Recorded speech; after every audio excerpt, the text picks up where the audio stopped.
अच्छा, बाबा जी के साथ भी रहे 4-5 साल? मैं 9 साल रहा हूँ। अच्छा, 9 साल। हाँ, अच्छे। पहले मैं मेन मंदिर में पुजारी था और फिर उन्होंने मुझे तो उस टाइम तो बहुत रौनक और वो रहती हाँ होगी। जी, उस टाइम में ये समीर कपूर और बड़े बड़े लोग आते थे यहाँ।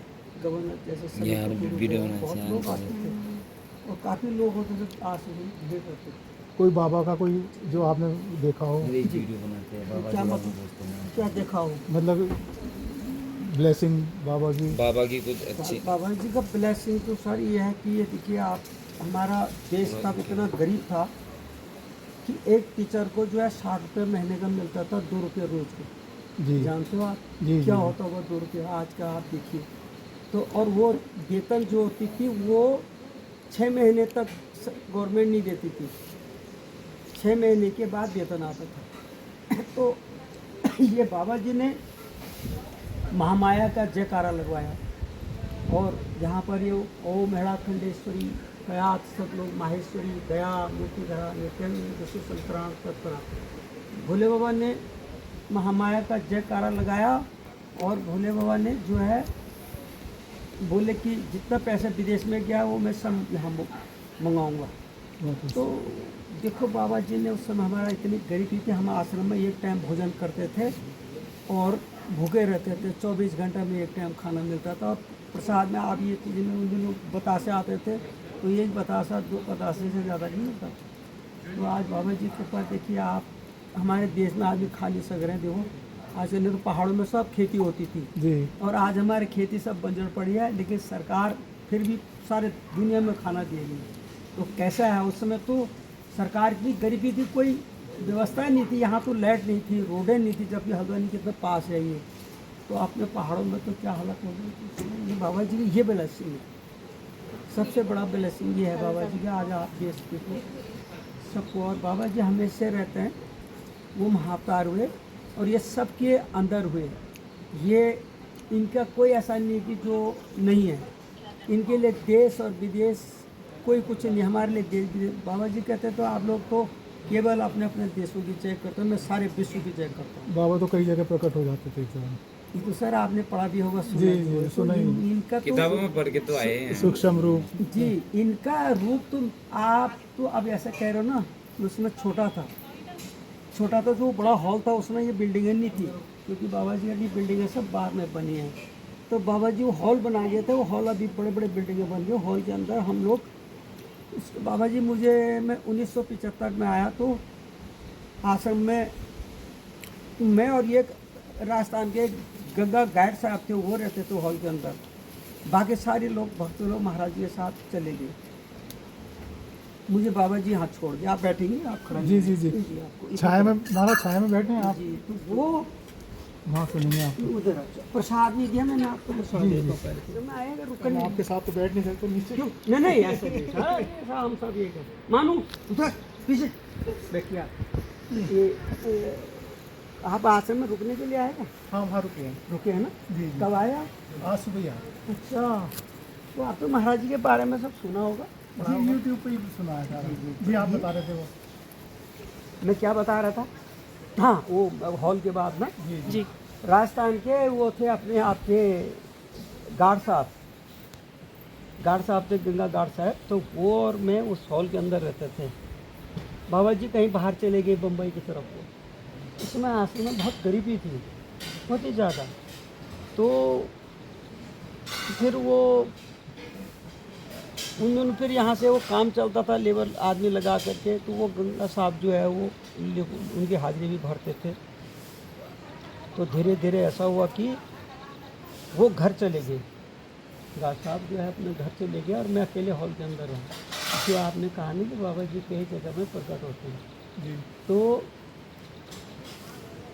और उन दिनों लाइट नहीं थी आश्रम में, कुछ नहीं थी, कोई टॉर्च नहीं थी हमारे पास, सब गरीबी ठहरी, उसमें हालत ख़राब ठहरी, कुछ नहीं खराब, जूते चप्पल तो कहाँ पहुँचे।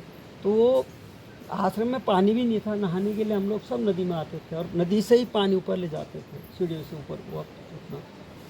तो रात को एक दिन बाबा जी जो है मेरे साथ छोटे बच्चे के रूप में सोए होंगे, वो मुझे नहीं पता था वो मेरे साथ सोए हैं। लेकिन 4 बजे के टाइम में जैसे मेरी आँख खुली, अंधेरा था, आँख खुली मेरी और देखा मैंने कुछ नहीं है, क्योंकि अंधेरा था, लाइट थी। तो वो खिसक करके मेरे पैरों की तरफ चले गई और मुझे थोड़ा सा ऐसा हुआ कि ये क्या है, कैसा है। मैंने दरवाजे सब बंद करे थे और मैंने धीरे से अपने पैरों से बुलबुलाया, तो बच्चे की तरह थे वो, पैरों से बुलबुलाया मैंने हल्के तरीके से, बहुत कोमल। कोमल एकदम और छोटे बच्चे की तरह। तो मैंने पैर ऊपर कर लिए, सुकड़ दिया मैंने पैरों को। अब मैं चिंता में पड़ रहा था, मैंने तो दरवाज़ा सारे बंद करे थे, कोई बिल्ली भी अंदर नहीं आई, कोई कुछ नहीं। मैंने कहा देखूँगा। तब तो बाहर पुजारी जी, बुढ़े पुजारी जी तो नहाने के लिए नदी में आते तो खांसते थे, वो खांसे तो मैंने फट दरवाज़ा खोले और बंद कर दिया। मैंने कहा जो भी होगा फिर दिन में देखूँगा। और मैंने पुजारी से कहा कि पुजारी जी मेरे साथ कोई सोया था अभी। तो बोले हाँ, बोले ऐसा करके चल दिए। आगे से वो चले नदी में और पीछे से मैं भी आ गया नहाने के लिए स्नान। 4 बजे सुबह का, हाँ रात ही ठहरी उस समय। तो नहा करके ठीक है हम गए ऊपर। तो रात को फिर अकेले सोया उसके अंदर और फिर वो मेरे साथ सो करके और सुबह वही 4 बजे के टाइम में उठे और उधर वो एक डोली रखी थी जिसमें बाबा जी कल उधर जाते थे। उस डोली के पास गया और उसमें 3 बार कट कट कट की आवाज़ हुई और उसके बाद जो नकला की मूर्ति लगी ना वहाँ पे चले गए इस तरफ। वो मैं केवल सुन रहा हूँ चलने की आवाज़, देख नहीं रहा हूँ कुछ भी। तो ये 2 बार हुआ और वैसे पुजारी जी फिर खांसे बाहर। 4 बजे टाइम वो नहाने का होता था और वो खांसते थे थोड़ा, तो इसलिए खांसते थे कि ये भी उठेगा मेरे साथ, क्योंकि डर लगता था अकेला नीचे नदी में तो साथ हो जाता था। अंधेरा होता है। अंधेर बहुत, कोई लाइट नहीं ठहरी, बिल्कुल सुनता रहा। कहीं यहाँ गाँव में आदमी नहीं दिखता, ये कुछ नहीं था नदी में जो आज देख रहे हो। तो हम आए दोनों, फिर मैंने उनसे कहा पुजारी जी आगे फिर मेरे साथ। तो बोले ओ भैया तुम्हारे साथ भगवान सो रहे हैं, तुम डरो मत। बस वो दिन है, आज का दिन है, कभी नहीं आया, कभी नहीं देखा। और जब बाबा जी बाहर से आए राजस्थान से, वहाँ उधर से घूम घाम करके, और बाबा जी ने मेरे को वहाँ से कहा कि वो तुम वहाँ फुजरा बाबा के साथ सो। अच्छा, लेकिन उनको पता था कि ये अकेले डरता है और मैं उनके साथ सोता, तो वहाँ सो तुम उनके साथ। तो ये बाबा जी का जो आप कहते हैं ना कि कई बार उनके लिए रूप लेना कोई नहीं हो, तो कर्पूर गौरम करुणा अवतार, उनका अवतारों का अंत नहीं है जी। अच्छा, गुरु गोरखनाथ जी की जैसे यहाँ गुरु गोरखनाथ जी का भी यहाँ से बन रहा। सर गुरु गोरखनाथ भोले बाबा ही है, यही भोलेनाथ हैं। मैं भगवान के साथ 9 साल रहा हूँ और भगवान ने कभी नहीं कहा कि मैं शिव जी हूँ, मैं ये हूँ, कभी नहीं कहा। लेकिन कैसे कहते हैं, देखो वो बद्रीनाथ केदारनाथ की यात्रा के लिए बाबा जी हमेशा कभी बद्रीनाथ जाते थे भक्तों को लेकर के, कभी उधर जाते थे इधर ये गंगोत्री जमुनोत्री, कभी ये अमरनाथ यात्रा भक्तों को गर्मी के दिन में करते थे भक्तों को। तो उस समय महाराज जी ने सब भक्तों का, शमी कपूर जी भी ठहरे, आलोक बनर्जी इलाहाबाद वाले काफ़ी भक्त लोग ठहरे। तो सब भक्तों से महाराज जी ने कहा कि अब बद्रीनाथ केदारनाथ की यात्रा के लिए तैयार हुआ आप यात्रा के लिए। तो पहले वो मानसिंह थे बाबा जी साहब, वो जाते थे, मैं यहीं रहता था पूजा करता। उस समय महाराज जी ने कहा गौरहरी तू चलेगा मेरे साथ। ठीक है, मैं चला। यहाँ से हम रानीखेत में आश्रम है बाबा जी, अच्छा आशीर्वाद। तो वो रानीखेत में जब गए तो रानीखेत में तो उस समय जंगल था वो जहाँ पर आश्रम था। मैं गया हूँ, आप गए ना? हाँ, तो वो देखो अब तो रानीखेत में पैर रखने की जगह, रानीखेत सारा खाली था, जंगल था, खाली था बिल्कुल।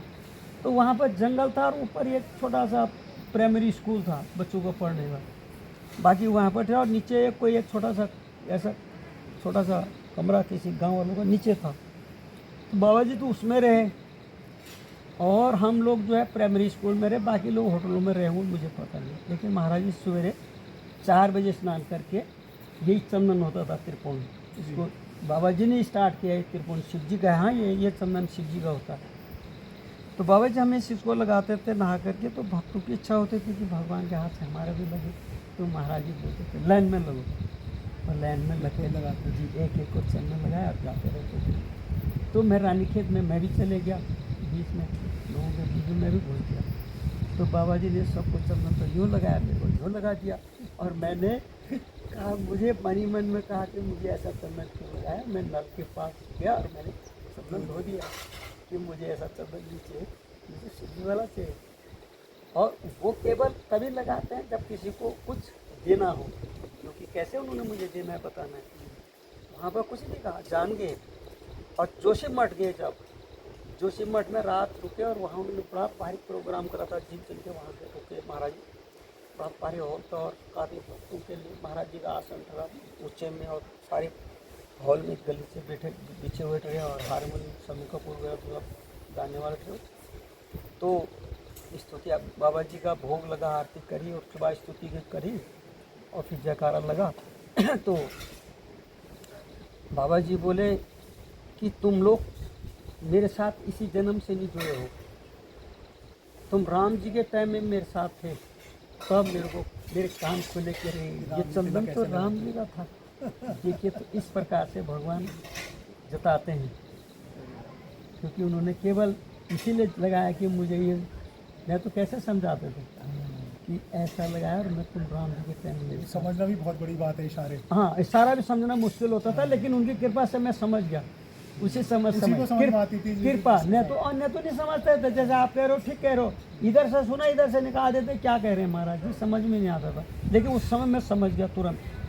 तो उसके बाद बाबा जी फिर वहाँ यात्रा करी, और उसके बाद बाबा जी यहाँ आए आश्रम में। वो ऊपर वो गद्दी जो है महाराज जी, उसमें बैठते थे रोजाना शाम को, आरती होती थी, और उसके बाद गद्दी में बैठे रहते महाराज के। बीच में कीर्तन वगैरह होता था, फिर जयकारा लगता था, थोड़ा देर के लिए बंद होता था। तो महाराज जी बोले कि मैंने पहले लोगों को क्रिया योग दिया, और इस समय मैं लोगों को कर्म योग दे रहा हूँ। क्रिया योग महाअवतार बाबा की जब अवतार में आए, ये देखिए आप। और मैं ना तो महाअवतार बाबा को जानता था, ना मैं क्रिया योग जानता। जो आप कह रहे हैं ना, समझ में कुछ नहीं आया मेरा कि क्रिया योग क्या होता है, महाअवतार क्या होता है। तो सुना और निकाल दिया। चलो, उस समय उन्होंने कहा, तो 1984 में बाबा जी ने शरीर छोड़ दिया, और शरीर छोड़ते समय मैं भी कमरे में था। उसमें काफ़ी लोग थे। मैं यहाँ पूजा करके और मुझे प्रेरणा दी क्या मैं जा रहा हूँ। सवेरे आरती करके और मुझे प्रेरणा दी, मैं तो मैं कभी नहीं जाता था।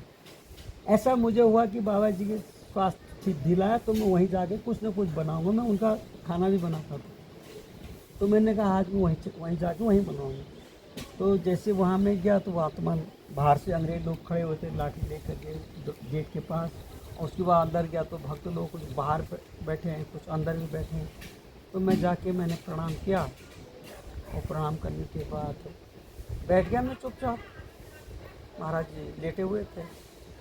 तो कुछ देर के बाद उन्होंने, मैंने घड़ी तो किसी ने देखी नहीं, मुझे मालूम नहीं है। तो कुछ देर बाद उन्होंने कहा कि उठाओ, और वो भट्ट जी और मुनिराज जी थे, दोनों ने उठाया और बोले लेटा दो। लिटाओ कहा, जैसे उठाओ कहा, लेटाओ का, ये दोनों रोने लग गए। महाराज जी चले गए, महाराज चले गए। मैंने इनको डांट दिया दोनों को। मैंने कहा कैसे कह रहे हैं आप बाबा, मुझे विश्वास नहीं हुआ। मैंने कहा आप कैसे कह रहे हो बाबा जी चले गए, बाबा जी हमको छोड़ देंगे क्या? तो वो लोग चुप हो गए। और बाबा जी का हमने, बाबा जी 8 और 9 के बीच में गए, और हम लोग 11 बजे तक, सारे भक्त लोग बाकी काम में ठहरे, इधर उधर काम में ठहरे, हम कुछ ही लोग वहाँ ठहरे। तो हमने किसी को नहीं बताया। बाबा जी का चेहरा बिल्कुल, शरीर गर्म, चेहरे में कोई बिल्कुल कोई वो नहीं ठहरा, चिट्ट बिल्कुल ऐसे कोई सो रहा होगा। जब 11 बज गया, तो फिर लोगों ने कहा बाबा जी आप तो उठ ही रहे, तो अब सब भक्तों से कह दो कि बाबा अंतिम दर्शन कर लो, बाबा जी चले गए। तो सब लोग काम बंद हुआ, सब लोग वहाँ आए और दर्शन किया। उसके बाद महाराज जी को 3 दिन तक वैसे ही रखा। 3 दिन तो आदमी सड़ के बदबू आने लग जाती है। ऐसी कोई शरीर होता अरे तो- महाराज क्या बात। तो महाराज जी के 3 दिन तक जब सारे भक्त लोग इकट्ठे हो गए, पूरा आश्रम गचागच भर गए, तो फिर गवर्नर हेलीकॉप्टर से आए, यहाँ समी कपूर अपनी गाड़ियों से आए। तो उसमें साधन नहीं था, यहाँ कोई रोड नहीं थी। लोग वहाँ आते थे जमरानी से, वहाँ कोई ट्रक से आता था, कोई जीप से आता था, और बाकी गाड़ियाँ तो यहाँ आती नहीं थी, क्योंकि वो भी बरसात में रोड बनाते थे। ये बरसात के बाद ये जंगलात वाले, क्योंकि यहाँ लिसा होता था जंगल में, तो लिसा जाता था, यहाँ से स्लीपर वगैरह भी होते थे, उसमें लकड़ी का भी वाहन होता था। तो वो ये जंगलात वाले इस रोड को तब बनाते थे उसके लिए। बाकी रोड तो बरसात में फिर टूट जाता था, तो पैदल मार्ग यहाँ से हॉल्डोंगा से बीजेपुर से हल्द्वानी जाते। तो महाराज जी का जब 3 दिन तक रखा, और फिर उसके बाद लोगों ने फिर बाबा जी की मीटिंग करी उन लोगों ने कि कैसे महाराज जी की समाधि बनना चाहिए, क्या है। तो उस समय तो बाबा जी को समाधि उसने दे दिया समाधि। तब तक मैं 3 दिन तक वहीं रहा, तो बाबा जी को हमने जब समाधि के अंदर को कर दिया, तो ये समाधि बनाने के लिए केरला से आए ये लोग, ये समाधि बनी हाँ, है। पूरी हाँ, वैसी ही है वो। और वो किसी ने उनको कहा नहीं कि ऐसे बनाना है, उनको केवल कहा कि भोले बाबा की समाधि बनानी है तुम्हें। देखो उन्होंने कितनी अच्छी समाधि बनाई है, और बाहर से एक गेट भी बना के उन्होंने कहा हम एक गेट भी तैयार कर देते हैं, ये गेट भी उन्होंने बना रखा है।